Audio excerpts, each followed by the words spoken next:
Alright, today is a video I should have done like a month ago, but whatever. Hot button topic, the Snyder Cut. And I have 3 pages of very detailed notes that I took when I watched all 4 hours of it. Now, regardless of what you felt about the overall movie, 4 hours is in fact too long. Sir, you are not Lord of the Rings. There was at least 2 hours of filler. But I went with my system that I use for everything: cinematography, CGI, writing, direction, story, character development, and acting, and I broke it down. And so now we're going to go through the breakdown. Start in the cinematography column. A lot of people have said this, and I agree. Zack Snyder is a beautiful cinematographer. His storytelling, however, is not good at best and abysmal at worst. He has beautiful long shots, but they're unnecessarily long timing-wise. When Aquaman went into the water and then the townspeople are like singing, and then we just had a 5-minute shot of the back of some lady's head, I'm like, can we move this along? And I feel like if you cut the shots down to the length they should have been, that's 20 minutes right there. That is 20 minutes of screen time that you did not need. However, Diana's intro shot, I believe she was on top of the building and there's like a wind blowing. That was pretty bomb. That was a chill shot. I loved that a lot. Anytime you're dealing with a superpowered character or even just a strong character in general, and you use a shot from below, like they did with Steve in Civil War at Peggy's funeral, and like they did during the invasion conversation for Ben Affleck, it conveys vulnerability because you're used to seeing these characters big and strong. What happens is you make them human. You make them a little bit smaller, so I like that he did that, and I picked up on it right away. The scene where the Amazons are fighting to protect the box, and Wonder Woman's mama slides under the last barrier, was such a cool shot. I freaking loved it. It made me so happy. Also, I was like screaming during that whole battle because I love me some Amazons. So overall, the cinematography got a 5 out of 5. That was amazing. CGI. The effects themselves were fine. Like for the Lasso of Truth, the fight scenes were overall good. Most of the obvious green screen scenes would be fine if they weren't so sharp. If they had just softened the edges on the CGI a little bit, it would have been fine. So it didn't like break the movie, but I definitely noticed and it bugged me a little bit. The swimming scenes were kind of laughably bad. And then the flashback during Diana's unnecessary exposition was so bad it looked animated. And I kind of had that complaint for really anytime Cyborg was on screen. In the flashback scene where they're fighting for the original boxes on Themyscira, the unnecessary member of the Green Lantern Corps, it looked like it was, I understand the way that this version of the movie was developed, there was a lot of after the fact added in and stuff, but it looked too copy and pasted, and then it looked too cartoonish. That was my complaint, is the CGI and some of this looked very cartoonish. The CGI in Martian Manhunter, and I don't know if it was CGI or makeup, I don't know how much practical makeup they did on him, but it was so terrible, and it could have all been practical makeup. The CGI during the turning back time scene and the effects used was actually awesome, and it was very comic book-like, and I really, really appreciated that. Anytime comic book movies can pull in some comic book art elements, much like Spider-Man's Far From Home did, those are really cool. I really love that. I think it's a beautiful way of blending both mediums, and I think that he did that really well with Flash's scenes specifically. Okay, writing. It's a 4-hour movie. You know I have so many comments on the writing. It was stupid motherfucking slow. There was nearly 10 minutes of unnecessary long shots before any dialogue happens. It was 9 minutes and 13 seconds to be exact. The lasso of Hestia compels you, that line. Like, bro, we know. If you don't know what Wonder Woman's lasso of truth is and what it does, that's a fucking you problem. We don't need to hear about it. You don't need to tell us. It was unnecessary exposition. However, at the end of Diana's first scene, she says, you can be anything you want to be. This moment really nailed how Diana is supposed to be portrayed. It's very, very kind and down to earth and open hearted, and Gal Gadot is so perfect as Wonder Woman. Anyone who complains about her can get the fuck away from me. The team hero landing in front of Superman before the "he's back" line is how you do a group shot. That was a really solid. I love group shots in team movies, and that was a beautiful one. The one at the group shot at the very end where they're standing on the line of the thing with the weird slow motion wind blowing was cheesy and so stupid.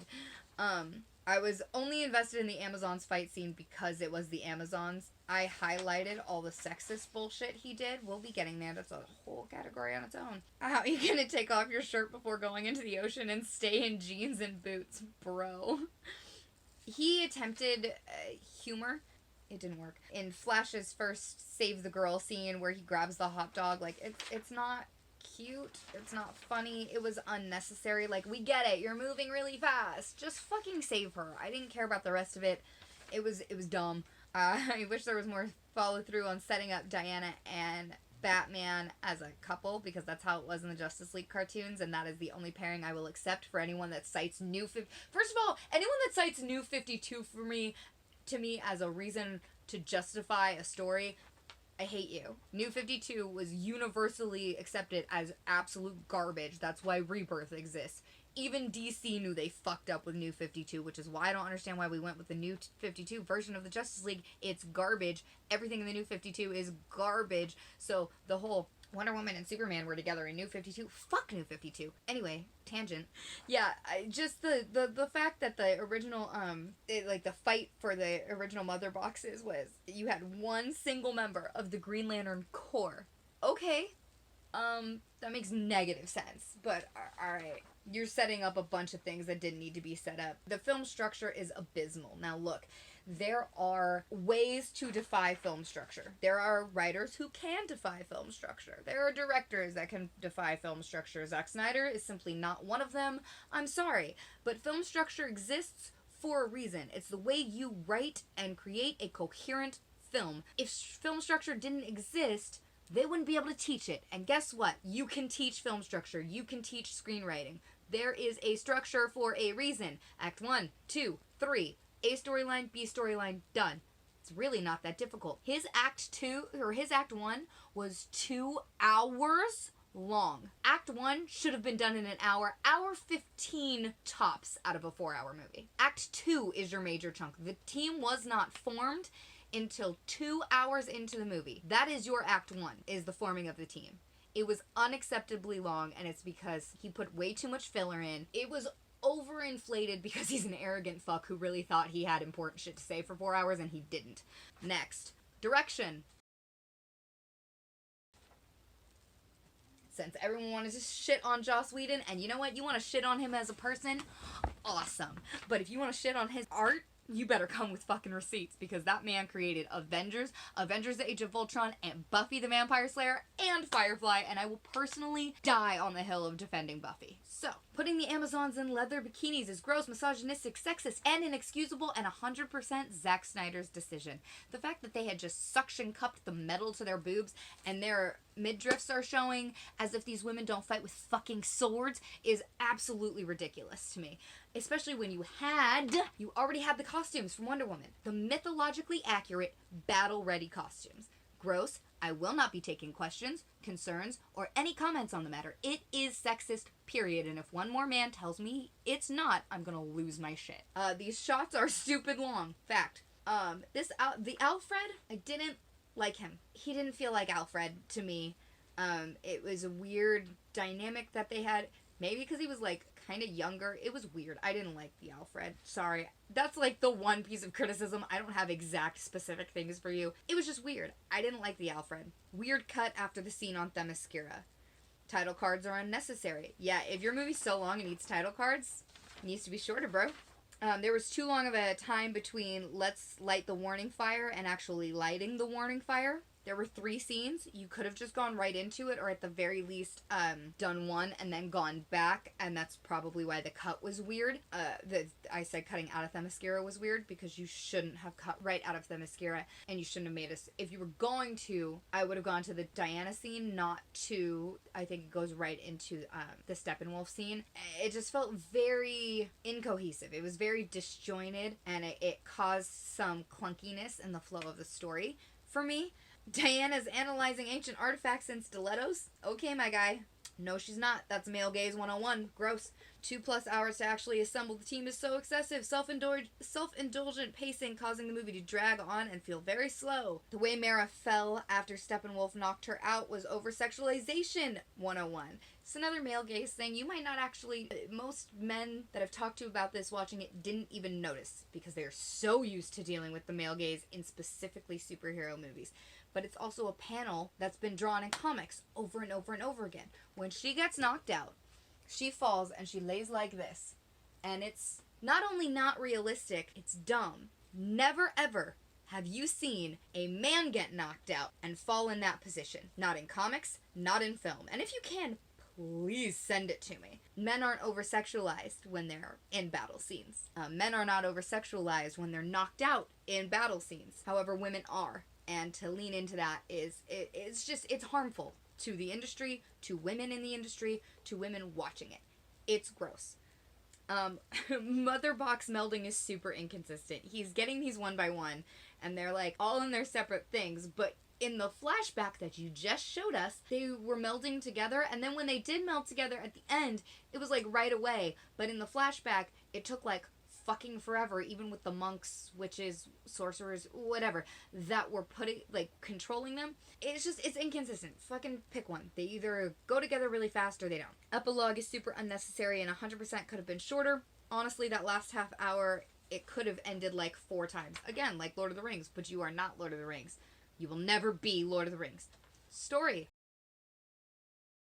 Are we going to pretend giving one of the mother boxes to humans makes any kind of sense? Do you have any idea how many planets of alien races exist in the DC universe? Sorry, no reasonable explanation for that. Why is Aquaman swimming in jeans? Yep. Mama's big-ass speech to the spear was unnecessary. The original cut was "Please hear me, Diana," and that was literally all you needed. I don't know why you felt the need to give her a monologue before she lit the warning fire and sent Diana the spear, but it was really unnecessary, and that could have been cut. Her mother fought in a literal war and was the keeper of one of the mother boxes, and you're telling me Diana didn't know about them until she went into the chambers of the temple. I still very much hate that they chose the new 52 version of the League. Business-wise and franchise-wise, it would have been better had they not done that, because then they could have done things like a whole Teen Titan movie, or movies, and then did a crossover. They did not set themselves up well. And, I mean, I've talked about this a lot.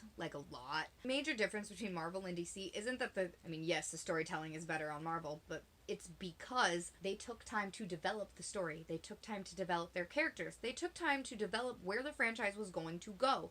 And DC did not do that. They just started literally shitting out movies to try and catch up. And the reason why they're garbage, for the most part, is because there's no development, there's no cohesiveness, there's no interrelation, there's nothing that makes these movies even good standalone movies. And it's just, there are like 2.5 good DC movies as of late. Obviously, I'm not talking about the old Batman movies. Then there's like meh DC movies. And then there's just straight dumpster fire DC movies. And sorry, but the straight dumpster fire DC movies are the Zack Snyder ones. Spending way too much time on Cyborg's backstory. I get it. Y'all trying to call Joss Whedon a racist for the way he treated Ray Fisher. And again, talk all the shit you want about Joss Whedon. It's fine. Giving him 45 minutes of unnecessary exposition and backstory in the Team movie does not make up for him not getting his own movie. You tried to skirt around that, but it didn't work, my guy. Adding another objective 2 hours in is super janky. Yeah, that was a shit decision. Multiverse, sir, why don't you set up one coherent universe first? Also, I know he's just using the source material on this one, so this one isn't him. But the mother boxes, anti-life equation, all of that. DC has cheesy-ass names for things, and I have another YouTube video on this of just the worst superhero and supervillain names in DC and they're delightful and hilarious, but they're so cheesy. Martha and Lois seem very forced into this movie. They were definitely an afterthought. There was no development. There was no necessity for them to be in it. Those scenes could have been cut. Martian Manhunter was also super shoehorned in. Yes, he was. Also, his whole plan for Lois Lane is what we refer to as fridging. Disappointed but not surprised. Black suit is irrelevant and stupid. The whole point of the black suit was it brings him back to life because it absorbs more of the Earth's yellow sun, and he is already alive. And then you had him go choose a suit like he was walking through Iron Man's cave, choosing a... God, it was so dumb. Okay. Anyway, I can't maintain this charge I've built, but I can reverse time. Okay. And also, Flash's dialogue during his turning back time scene... he needs a writing partner. I'm sorry. Zack Snyder needs a writing partner. He's not good at dialogue. It is admittedly the hardest part of the writing process. I will research and outline and develop for months because I hate writing dialogue because I'm afraid it's going to come off the way his dialogue did. And it's difficult. Yes, it's hard. But this is like your literal job. Do better. Character development. Ezra Miller sucks as a person, but his interpretation of the character and the characterization of Barry Allen is pretty spot on. Batman's guilt is an interesting take. Cyborg backstory was fine, not awesome or necessary, but fine. Batman's character is super inconsistent and incongruent with his comic book counterpart. And then acting. Ben Affleck's Bruce Wayne and his Batman voice are literally the same thing.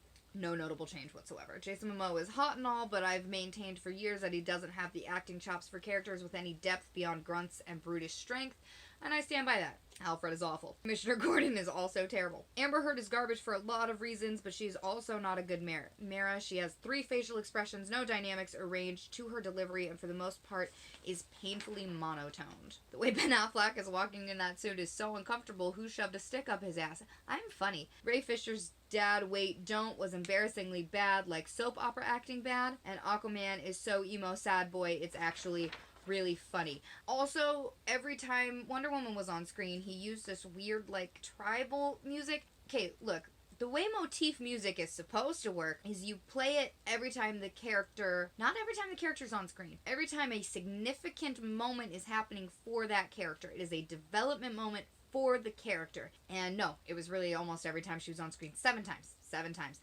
And then I know everyone talked about this. I'm going to talk about it again. Not counting the Flash slow motion scenes. He used slow motion 28 times. 28. 28! That's never necessary. You use anything too much, it's going to lose its effectiveness. It's going to lose its storytelling ability. It's going to lose its relevance. And I think someone did the math. It was like 24 minutes of screen time if you cut out the unnecessary slow motion scenes. Which means, again, not the Flash scenes. 20 minutes of scenes that were too long. 24 minutes of slow motion scenes. And I'd say about an hour of actual dialogue, content, scenes that were forced, shoehorned in, and unnecessary. That's an hour and a half shorter. An hour and a half shorter. Bitch needs an editor that's not him. Because there was a good story buried in there.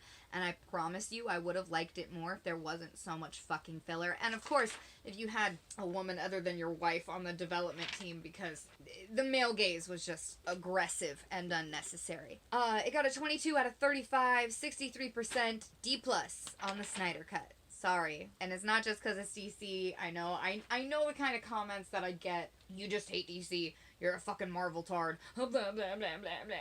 Actually, motherfucker, I grew up on DC. I'm so critical of it because I would love for it to be good. These are my favorite characters. DC is what made me a nerd. DC is what got me into superheroes. I would love for them to stop fucking up things that I like. That's why we're critical. And I'm critical of Marvel, too. If you haven't heard me bitching and complaining about what Marvel does, then you need to pay more attention. Anyways, that's the Snyder Cut. I will be doing one of these for all of the Marvel movies as well, so you can see exactly how I criticize all the movies. But I guarantee there won't be as much criticism because they're not as long.